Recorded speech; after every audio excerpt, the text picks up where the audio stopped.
Hello everyone, welcome back to your own channel. आज हम करने जा रहे हैं आपकी worksheet number 6 subject science class 10th, हमारी डेट 16 जुलाई के लिए। तो चलिए शुरू करते हैं। आज की वर्कशीट में हम पढ़ेंगे एटॉमिक नंबर, मास नंबर और आइसोटोप्स के बारे में। ठीक है, हमने देखा था कि इलेक्ट्रॉन्स, प्रोटॉन्स और न्यूट्रॉन्स क्या होते हैं। अब आप सोच रहे होंगे कि इसकी सिग्निफिकेंस क्या है, मतलब क्या ज़रूरत है, क्या वैल्यू है, क्यों चाहिए, क्या इंपॉर्टेंस है। ठीक है, या फिर रिलेशन क्या होता है इनके बीच में आपस में, इलेक्ट्रॉन, प्रोटॉन और न्यूट्रॉन के अंदर, तो वो आज हम जानेंगे। ठीक है, तो सबसे पहले फर्स्ट जो हमारी टर्म है वो आज है एटॉमिक नंबर। एटॉमिक नंबर क्या होता है? The total number of protons represent the atomic number. जितने एक एटम के अंदर टोटल प्रोटॉन्स होते हैं वो क्या दर्शाते हैं? एटॉमिक नंबर को दिखाते हैं। जो एटॉमिक नंबर है उसको हम रिप्रेजेंट करते हैं किससे? Z से। ठीक है, every atom has unique atomic number. हर जो एटम है उसका अपना अलग अलग एटॉमिक नंबर होता है। ठीक है, और जो एटॉमिक नंबर होता है वो किसके इक्वल होता है? अभी मैंने आपको बताया टोटल नंबर ऑफ प्रोटॉन्स। तो आप लिखोगे atomic number is equals to number of protons in an atom. और इसके साथ साथ ये भी चीज़ आपको जानने को मिलेगी कि जो प्रोटॉन्स होते हैं वो उतने ही होते हैं एक एटम के अंदर जितने इलेक्ट्रॉन्स होते हैं। ठीक है, एटॉमिक नंबर क्या होगा? नंबर ऑफ प्रोटॉन्स के इक्वल होगा, जो कि किसके इक्वल होता है? नंबर ऑफ इलेक्ट्रॉन्स के इक्वल होता है। ठीक है, every atom has same number of electrons and protons. हर एक एटम के अंदर उतने ही इलेक्ट्रॉन्स और प्रोटॉन्स होते हैं बराबर, बिल्कुल। ठीक है, एग्जाम्पल है जैसे सोडियम होता है जिसका सिंबल क्या है? Na। उसका एटॉमिक नंबर होता है 11। इसका मतलब इसके अंदर क्या है? 11 प्रोटॉन्स हैं और 11 इलेक्ट्रॉन्स हैं। ठीक है, जैसे मैग्नीशियम है, मैग्नीशियम का एटॉमिक नंबर होता है 12। इसका मतलब क्या है कि इसके अंदर 12 प्रोटॉन्स हैं और 12 इलेक्ट्रॉन्स हैं। नेक्स्ट है क्लोरीन, जिसका एटॉमिक नंबर 17 होता है। इसका मतलब इसके अंदर 17 प्रोटॉन्स हैं और 17 इलेक्ट्रॉन हैं। कार्बन का एटॉमिक नंबर होता है 6, मतलब 6 प्रोटॉन्स हैं और 6 इलेक्ट्रॉन्स हैं कार्बन के अंदर। ठीक है, उसके बाद है मास नंबर। मास नंबर क्या होता है? The sum of total number of proton and neutron in an atom is its mass number.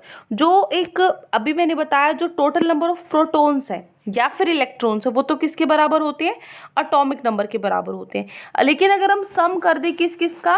Proton का और न्यूट्रॉन का, दोनों को प्लस कर दें, प्रोटॉन प्लस न्यूट्रॉन हमें क्या देगा? मास नंबर देगा, जिसको हम किससे रिप्रेजेंट करते हैं? ए से रिप्रेजेंट करते हैं। ठीक है, एटॉमिक नंबर को जेड से रिप्रेजेंट करते हैं और मास नंबर को ए से रिप्रेजेंट करते हैं। ठीक है, जो मास नंबर होता है वो क्या होता है? मतलब नंबर ऑफ प्रोटॉन्स प्लस में नंबर ऑफ न्यूट्रॉन्स। ठीक है, रिप्रेजेंट कैसे करते हैं एक एटम को, कैसे दर्शाते हैं? सपोज करो कोई एटम है एक्स जिसका एटॉमिक नंबर जेड है और उसका एटॉमिक मास ए है। ठीक है, इस सिंबल में इसको हम किस तरीके से लिख सकते हैं? देखो, एक्स क्या हो गया? एटम। ठीक है, किसी का भी एटम है, क्लोरीन का, नाइट्रोजन का, किसी का भी एटम है, एक्स ले लिया मैंने उसको। तो मास नंबर यहाँ पे इसका एटॉमिक नंबर लिखेंगे नीचे और मास नंबर है जो एटॉमिक मास है वो लिखेंगे ऊपर। इस तरीके से रिप्रेजेंट करते हैं। Atomic mass is written at lower side, नीचे की साइड लिखा जाता है, और जो मास नंबर है उसको लिखते हैं upper side of an element. ठीक है, एग्जाम्पल के तौर पे जैसे सोडियम है, सोडियम का एटॉमिक नंबर है 11 और इसका एटॉमिक मास क्या है? 23। तो इसको कैसे लिखेंगे? सोडियम का सिंबल होता है Na। ठीक है, इसका क्या हो गया? एटॉमिक नंबर 11 और इसका मास कितना हो गया? 23। ठीक है, तो इस तरीके से एक एटम को हम रिप्रेजेंट करते हैं। क्लियर? अब ये आपको समझ में आ गया एटॉमिक नंबर क्या होता है, मास नंबर क्या होता है। अब आते हैं आइसोटोप्स पे। आइसोटोप्स क्या होते हैं? Isotopes are defined as the atoms of the same element. जो सेम एलिमेंट के एटम्स होते हैं ना, मतलब एक ही एलिमेंट है उसी के सारे एटम्स की बात होती है, तो वो क्या आइसोटोप्स होते हैं। लेकिन इसमें क्या होता है?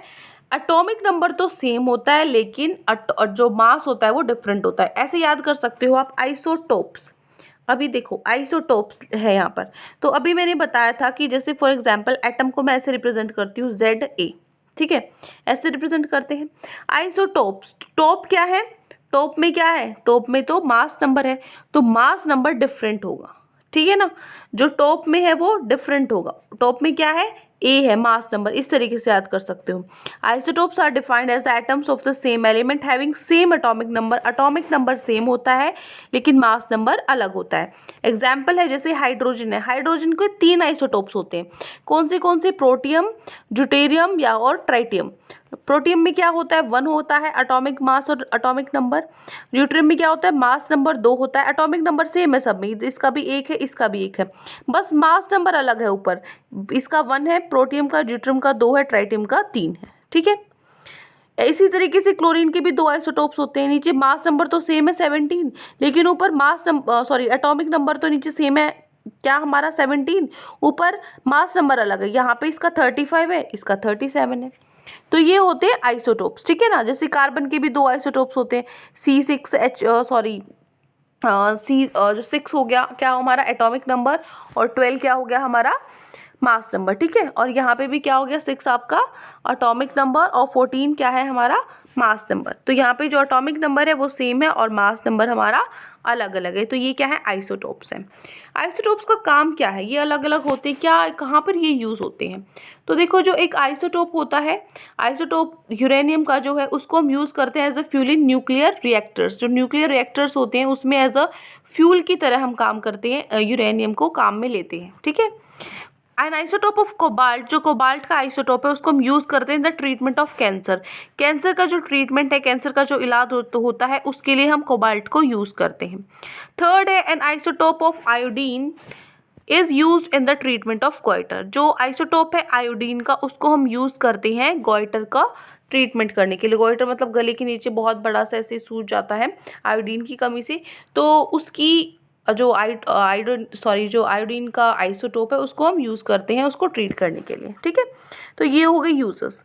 तो ये हमारी जो थ्योरी है वो कंप्लीट हो जाती है हमारी वर्कशीट की। अब हम आते हैं हमारे क्वेश्चंस पे। आज के जो प्रैक्टिस क्वेश्चंस है उसके अंदर सिर्फ फिल इन द ब्लैंक्स आपके दिए हुए हैं, जल्दी से हो जाएगा, छोटा सा काम है, फटाफट से देख लेते हैं। फिल इन द ब्लैंक्स में आपका ए पार्ट है, dash is equal to the number of proton in a atom. Proton किसके इक्वल होता है, अभी मैंने आपको बताया था, proton is equals to number of electron is equal to atomic number.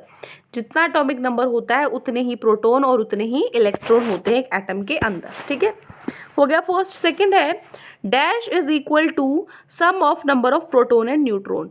Proton और न्यूट्रॉन का सम किससे दर्शाया था मैंने, ए से। ए क्या होता है हमारा, मास नंबर। ठीक है, मास नंबर क्या होता है, प्रोटोन और न्यूट्रॉन के सम के इक्वल होता है। ठीक है, सी है dash are the atoms of the same element having the same atomic number but different mass number. Dash are atoms, कौन से एटम्स होते हैं सेम एलिमेंट के जिनका एटॉमिक नंबर तो सेम होता है लेकिन मास नंबर डिफरेंट होता है। आइसोटोप्स, टॉप डिफरेंट होते हैं, टॉप में क्या होता है, मास नंबर। ठीक है ना, तो क्या होता है ये आइसोटोप्स, हमारा आंसर हो जाएगा। ठीक है, नेक्स्ट है D is hydrogen has 3 isotopes. Hydrogen के 3 आइसोटोप्स होते हैं, कौन से होते हैं, प्रोटियम, ड्यूटेरियम या और ट्राइटियम। इसको आप इस तरीके से या इनके साथ साथ ही लिख लो, चलो 1H1 1H2 और 1H3। ठीक है, यहाँ पे इसके पीछे ब्रैकेट में लिख लेना इन सबके। ठीक है ना, प्रोटियम के पीछे 1H1 लिखना, ड्यूटेरियम के नीचे 1H2, ट्राइटियम के 1H3। ठीक है, इस तरीके से ठीक रहेगा शायद, है ना। हाइड्रोजन के कौन से 3 आइसोटोप्स होते हैं, प्रोटियम, ड्यूटेरियम और ट्राइटियम। ई पार्ट है N atomic number is represented by symbol. जो एटॉमिक नंबर है उसको किससे रिप्रेजेंट करते हैं, Z से। और जो मास नंबर है, मास नंबर को किससे रिप्रेजेंट करते हैं, A से रिप्रेजेंट करते हैं, है ना। एटॉमिक नंबर Z से रिप्रेजेंट करते हैं और मास नंबर A से रिप्रेजेंट करते हैं। नेक्स्ट है F is an atom has 11 protons and 12 neutrons. एक एटम के अंदर कितने प्रोटॉन्स होते हैं, मान लीजिए मतलब एक एटम है उसके अंदर, एग्जाम्पल है ये, सिर्फ कितने भी हो सकते हैं, सबके अलग अलग होते हैं। एक एटम के अंदर 11 प्रोटॉन्स है और 12 न्यूट्रॉन्स है, तो उसका मास नंबर क्या होगा। मास नंबर का फॉर्मूला क्या है, P प्लस में N। प्रोटॉन्स कितने हैं, 11 है, न्यूट्रॉन्स कितने हैं, 12 है, टोटल कितने हो गए, 23। तो मास नंबर कितना हो गया, 23 हो गया। ठीक है, किसका होता है, सोडियम का होता है। ठीक है, तो ये होता है आपकी वर्कशीट यहाँ पे कंप्लीट। बस ये फिल इन द ब्लैंक्स आज आपकी वर्कशीट में आपको गिवन थे। आई होप आपको अच्छे से समझ में आ गई है पूरी वर्कशीट। फिर भी कोई भी डाउट है पूरी वर्कशीट में तो कमेंट सेक्शन में आप मुझसे पूछ सकते हैं। और अगर आपको लेक्चर अच्छा लगे तो चैनल को सब्सक्राइब भी कर सकते हैं, वीडियो को लाइक भी कर सकते हैं। आज के लिए इतना ही, मिलते हैं नेक्स्ट वीडियो में। Till then take care, bye bye.